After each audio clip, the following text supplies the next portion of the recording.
Hi, Ryan. It's nice to see you again. Nice to see you again. So, you almost did not make this project because of the pandemic and the lockdown. Talk about why it's very important to have the prom during these times.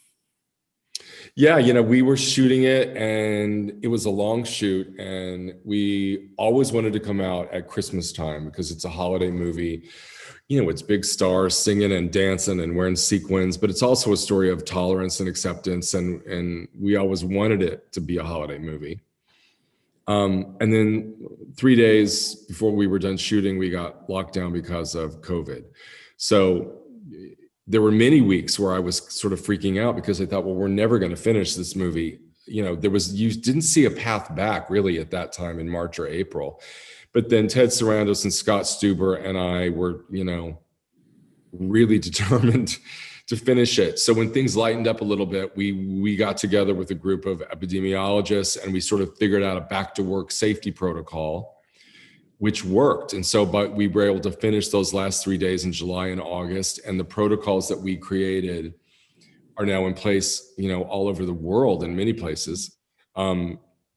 Specifically on my shows, I have 6 shows shooting right now, and we're all using the same things that we call the Prom protocols. So we were just very lucky and blessed to be able to finish it and make the date. And, I think it's something that the world, I think, needs right now, which is a story of joy and optimism, and you feel good, and there's a happy ending, and it's big movie stars and exciting new people.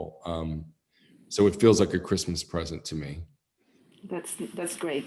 And you admitted to us that you're the former president of the Meryl Streep fans club when you were in school. Yeah. So talk about this dream come true of working with Meryl.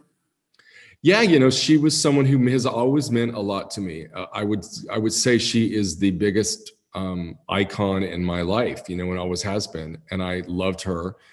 When I was a kid, we would go to see her movies on a Friday and then go out and smoke cigarettes and drink coffee and talk about them. It was a very weird thing. It was like a film society group of nerds, but we all loved Meryl, and I loved her. She represents excellence and, change. She's always somebody else. She's always trying to take on new changes. So, I've known her a little bit over the years, and then I finally got to work with her. It was just amazing. And, the first day I was shooting her, she had a little thing where she had to whip around in a chair and hit a mark. And I was staring at the monitor in disbelief that this moment was happening, that I just kept rolling it. And finally she asked me, do you want me to do something different? And I said, oh, I'm sorry. Yeah, I have to direct you. I can't just watch you.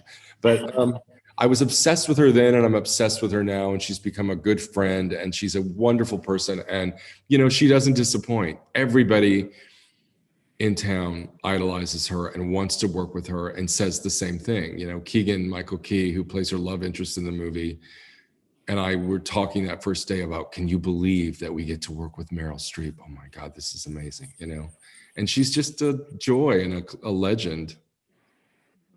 And talk about Maddie Libatique, who is also your cinematographer. Yeah. And also you work with John Briones in Ratchet. So talk about Maddie and John. Well, Maddie Libatique is our cinematographer, and he had just finished A Star is Born. And so he had just done a musical. And I asked him to have lunch with me, and he didn't really know what I was doing, what it was. And I said, this is going to sound really crazy, but I want you to be the cinematographer of this movie I'm doing with the Prom, starring Meryl Streep. And he was like, wait, what is this? And so he read the script, and he loved what it was about, which is about tolerance and acceptance. And Maddie is sort of a crazy rock and roll genius. And he loved the challenge of doing something that felt like an old-fashioned movie musical with lighting cues and colored lights. And so he really, I think, enjoyed it, and I loved working with him. He's special. And John was somebody who was introduced to me by Darren Criss. So I went to see John on Broadway in a revival of Miss Saigon and loved him. And he played Darren's abusive father in Versace. And when I was working on Versace, I was also starting to finish a script called Ratchet. and the part of Richard Hanover was not written for a Filipino guy, but I just loved John so much that I thought, oh, I'm going to change this and make him the lead of this, you know.